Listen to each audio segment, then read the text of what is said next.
Hello everyone, today you have joined the DT Creative Elk YouTube channel. In Excel, every workbook is different. That means you may want to modify certain things like the size and layout of your cell to better fit the data you're working with. This column has been resized for example, but not quite enough. Most of the text is still getting cut off. I'm going to increase the width a little bit more by positioning my mouse over the line in the column heading, then clicking and dragging it to the right. Another option is to auto-size the column. This will automatically adjust the width so that it fits the contents of the cells exactly. Just double-click the line instead of dragging it. Now the column is perfectly sized to the text. Rows work the same way. You can adjust them manually or auto-size them to fit the height of your text. Sometimes it's useful to be able to resize all of your cells at once. In this example, I'd like to make all of my rows the exact same height. To do this, click the Select All button in the top left corner. Then resize a row. It doesn't matter which one, and the change will be applied to the entire worksheet. Next, I need to add another row to this list. I'd like to put it in between row 4 and row 5. To add a new row, all you have to do is select the row heading below where you want the new one to appear.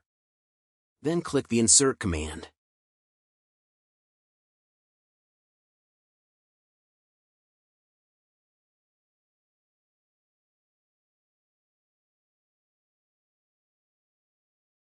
The process is similar for inserting a new column.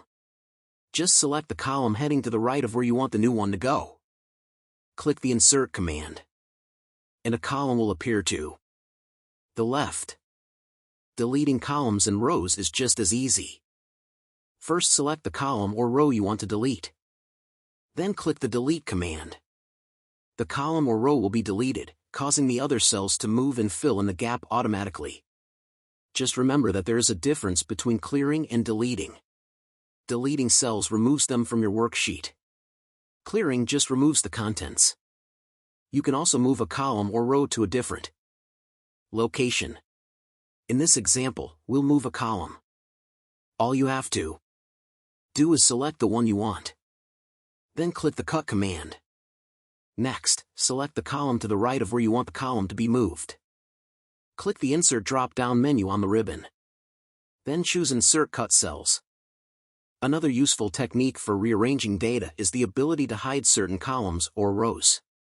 For example, I don't really need to see these 3 columns right now. I'd rather focus on the student's maths marks.